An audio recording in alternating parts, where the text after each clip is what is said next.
साथियों, जय भीम, जय भारत, जय मूल्यवासी, नमो बुद्धाय, जय विज्ञान, जय संविधान, जय जवाहर। साथियों, जय भीम। मैं एडवोकेट अशोक कुमार बुसात्रा एक बार फिर आपके सामने हाजिर, अल्टीमेट रेवोल्यूशन चैनल के माध्यम से।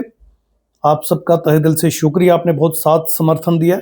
एक बार फिर आपसे निवेदन, अगर आप SC ST OBC माइनॉरिटी से हैं यानी मूल निवासी बहुजन हैं तो कृपया इस चैनल को सब्सक्राइब जरूर करें, बेल आइकन का बटन दबाएं, ऑल का बटन दबाएं, लाइक करें, शेयर करें और कमेंट जरूर करें। आपके कमेंट्स हमें दिशा निर्देशित भी करते हैं और हमारा हौसला भी बढ़ाते हैं। और अगर आप कोई कमियां, कोई खामियां, त्रुटियां निकालते हैं तो उससे भी हमें सुधार करने का मौका मिलता है। आते हैं मुद्दे की बात पे। साथियों, जैसा कि हम सब जानते हैं, पूरे विश्व में एक उथल पुथल मची हुई है। भारत में भी हालात सामान्य नहीं है, वैसे तो काफी लंबे अरसे से नहीं है, मगर अब बहुत ज्यादा बिगड़ चुके हैं। ऐसी स्थिति में डोनाल्ड ट्रंप ने नेतन्याहू की बात मानकर ईरान पर हमला कर दिया और तकरीबन 1 महीने से ज्यादा हो गया ये युद्ध जारी है। लगातार हमले एक दूसरे पे हो रहे हैं। बहुत ज्यादा नुकसान हो चुका है, ट्रिलियंस ऑफ डॉलर्स का नुकसान अब तक हो चुका है।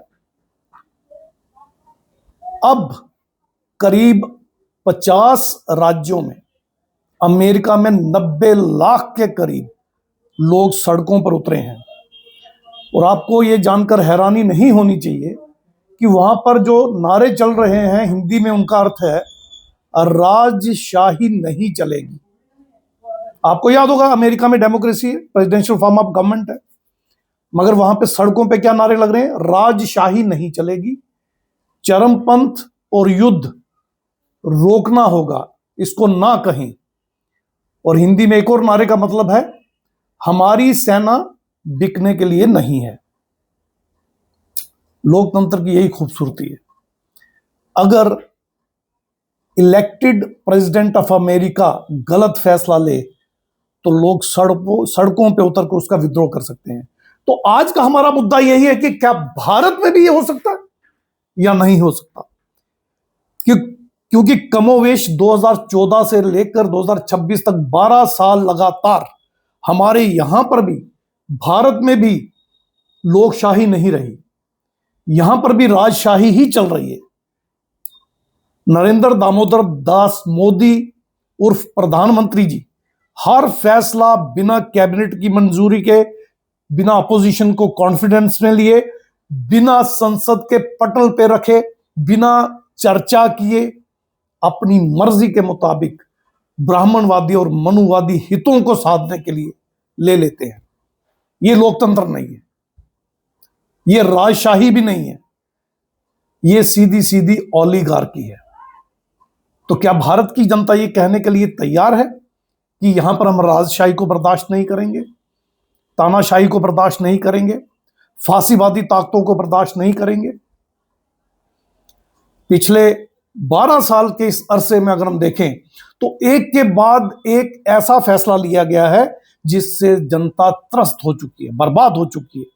मसलन GST बिना तैयारी के लागू करना और हैफजर्डली जल्दी जल्दी से ऑर्डर निकालना, एक के बाद दूसरा ऑर्डर निकालना और पूरे भारत की बिजनेस क्लास को बर्बाद कर देना, जिसका असर सीधा सीधा अगर किसी पे पड़ता है तो आम जनता पे पड़ता है। उसके बाद 2016 आपको याद होगा, 8 नवंबर को अचानक महामानव प्रकट होते हैं टीवी चैनलों पे और नोटबंदी कर देते हैं। लाइनों में लगे कितने लोग मर गए, कितनों की शादियां टूट गई, कितनों की इलाज ना हो पाए सिर्फ पैसा ना मिल पाने की वजह से, नोट ना बदल पाने की वजह से, कितने लोग मर गए, अनलिमिटेड डेथ्स हुई। और महामानव ने क्या कहा? 50 दिन दे दीजिए, अगर मेरी कोई कमी निकल आए तो जिस चौक चौराहे पे आप बुलाएंगे और जो सजा आप देना चाहेंगे। 50 दिन के बाद महामानव आए किसी चौक में, सजा भुगतने के लिए तैयार हुए? नहीं हुए। और उस नोटबंदी ने जो 2016 में हुई, 2026 आते आते पूरे देश की कमर तोड़ दी। 85 करोड़ लोग लाइन में लगकर राशन फ्री का लेकर खाने को मजबूर हो गए। 145 में से करीब करीब 125 से 130 करोड़ लोगों की परचेजिंग पावर जीरो, नील हो गई। जो तरक्की लगातार समाज में देखने को मिल रही थी, एक एक घर में 4-4 गाड़ियां आ रही थी, तकरीबन हर व्यक्ति नौकरी के लिए अगर तलाश में निकलता था तो कहीं ना कहीं उसे काम, नौकरी, जॉब कुछ ना कुछ मिलता था, सब बंद हो गया। और अब एप्स्टीन फाइल्स में एक जगह ये खुलासा हुआ है कि ये फैसला भी कहीं ना कहीं एप्स्टीन आइलैंड पे ही हुआ था। कितनी शर्म की बात है, शर्म से डूब के मरने की बात है कि हमारे प्रधानमंत्री कोई फैसला नहीं ले रहे थे, फैसला कहीं और हो रहा था और एग्जीक्यूट हमारे प्रधानमंत्री कर रहे थे। साथियों, कोविड आपको याद होगा, लॉकडाउन आपको याद होगा, बिना किसी तैयारी के शायद 10% भी लोग नहीं मरते जितने लोग मरे। क्यों? क्योंकि बिना प्लानिंग, बिना सूझबूझ, बिना सोच समझ के महामानव ने, अवतारी पुरुष ने, नरेंद्र मोदी ने अपनी मर्जी से फैसला कर लिया, कल से सारा देश लॉकडाउन बंद। एक राज्य से दूसरे राज्य जाने के लिए लोगों को गाड़ियां, ट्रेन, जहाज सब बंद हो गए, कुछ नहीं मिला। पैदल गए, कितने लोग मर गए, कितने लोग बीमार हुए। इतने लोग उस वायरस से नहीं मरे जितने पैनिक से मर गए, डर से मर गए, दवाइयों से मर गए।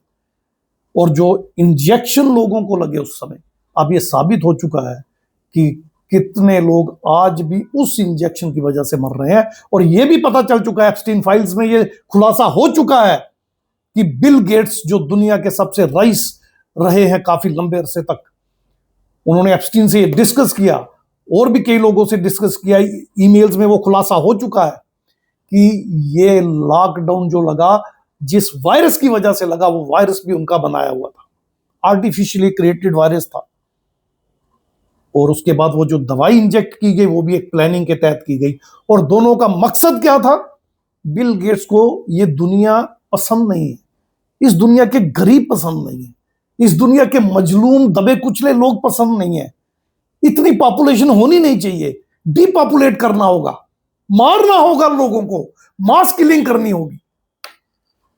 और हमारे महामानव उसमें भी कमीशन लेते रहे, उसमें भी इलेक्टोरल बॉन्ड लेते रहे, उसमें भी पैसा कमाते रहे, पार्टी फंड लेते रहे। जैसे बीफ के नाम पे, देखिए, गौ हत्या नहीं होनी चाहिए, गाय हमारी माता है, गाय ये है, गाय वो है। आरएसएस, हिंदुत्ववादी संगठन भाजपा कितना प्रचार प्रसार करती है, और सबसे ज्यादा बीफ कंपनियों से चंदा भी यही भाजपा लेती है। भाजपा ही नहीं लेती, आरएसएस भी लेती है, इनके हिंदुत्ववादी संगठन भी लेते हैं। ये गाय इनके लिए वोट बैंक भी है और कमर्शियल सेंटर भी है, पैसा कमाते हैं इस गाय के नाम पे ये, और हमारी भावनाएं जागृत करते हैं गाय के नाम पे। युद्ध, भारत पाकिस्तान की लड़ाई लगने के कुछ घंटों बाद डोनाल्ड ट्रंप ट्वीट करते हैं और कहते हैं मैंने युद्ध रुकवा दिया। और हमारे महामानव गर्दन उठाकर ये नहीं कह पाते कि हमने रोका या हमने रुकवाया। युद्ध किसका था? भारत का। किसके साथ? पाकिस्तान के साथ। रुकवा कौन रहा है? ट्रंप। कुछ तो है एप्स्टीन फाइल्स में, वरना महामानव चुप कैसे है?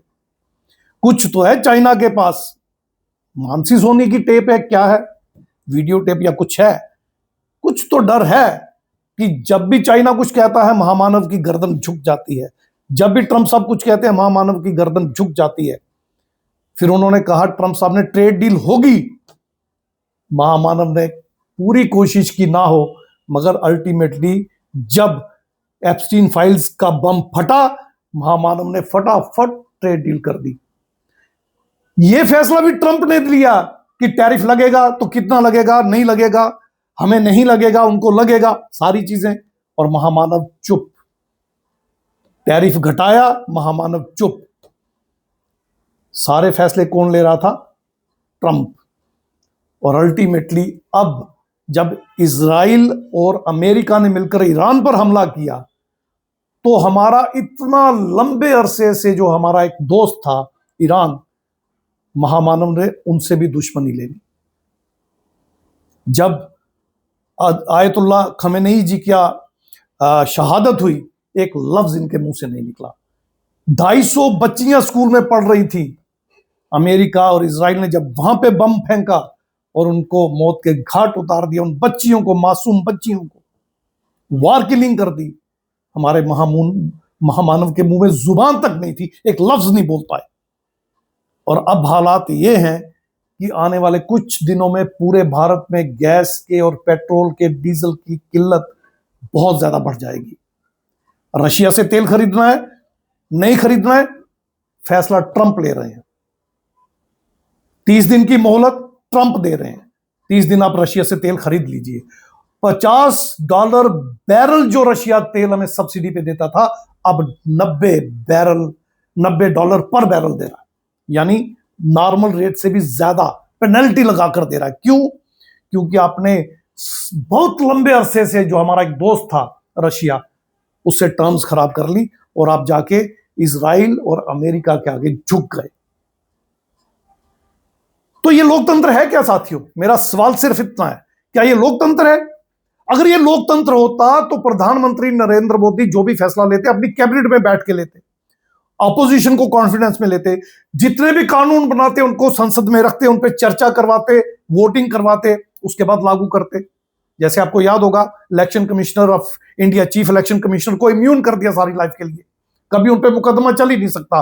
वो चाहे पूरे देश की इलेक्शंस का बेड़ा गर्क कर दे, जैसे वो कर रहे हैं एसआईआर के नाम पे और बाकी चीजों के नाम पे।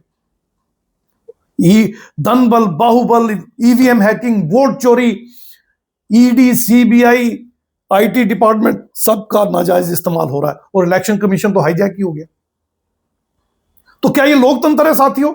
नहीं, तानाशाही है, फांसीवाद है, ओलिगार्की है। ये डेमोक्रेसी नहीं है, जमहूरियत नहीं है, लोकतंत्र नहीं है। तो मैं आपके सामने ये सवाल खड़ा करके जा रहा हूं, जैसे अमेरिका में डोनाल्ड ट्रंप के खिलाफ 50 राज्यों में 90 लाख के करीब लोग सड़कों पे उतरे और उन्होंने कहा तानाशाही नहीं चलेगी, राजशाही नहीं चलेगी, हमारी सेना बिकाऊ नहीं है। क्या भारत की जनता में इतना दम है? क्या 35 के करीब जो हमारे राज्य और यूटीज हैं, क्या ये कभी सड़कों पे उतर के पूरे दमखम के साथ नरेंद्र मोदी को चैलेंज करके कहेंगे कि हम आपकी ये राजशाही, ये तानाशाही, ये फांसीवाद बर्दाश्त नहीं करेंगे? अगर है तो जमहूरियत कुछ हद तक लोगों में बची हुई दिखेगी, और अगर नहीं तो देश तो साथियों नरेंद्र मोदी, अमित शाह जैसे लोगों ने, भागवत जैसे लोगों ने बेच ही दिया है। आपने भी अगर मुंह में ताले लगा लिए हैं तो मुझे ऐसा लगता है लोकतंत्र की हत्या हो चुकी है। क्लिप्टोक्रेसी या ओलिगार्की अब भारत का नसीब है। अगर यही हाल रहा तो भारत का लोकतंत्र, संविधान सब खत्म हो जाएगा और हमारे पास कोई विकल्प नहीं बचेगा। शायद एक सिविल वार की शुरुआत हो जाए जो आउट ऑफ कंट्रोल हो। तो सोचना होगा, या तो लोकतंत्र जिंदा रखना होगा या इसका विकल्प खोजकर हमें खुद, यानी पूरे देश की जनता को खुद अपने हाथ में सारे देश की बागडोर लेके फैसला लेना होगा। अपनी राय कमेंट बॉक्स में जरूर दीजिएगा, मुझे इंतजार रहेगा। मिलते हैं अगले वीडियो में। जय भीम, जय भारत, जय मूल निवासी, नमो बुद्धाय, जय विज्ञान, जय संविधान, जय जोहार साथियों। जय भीम साथियों।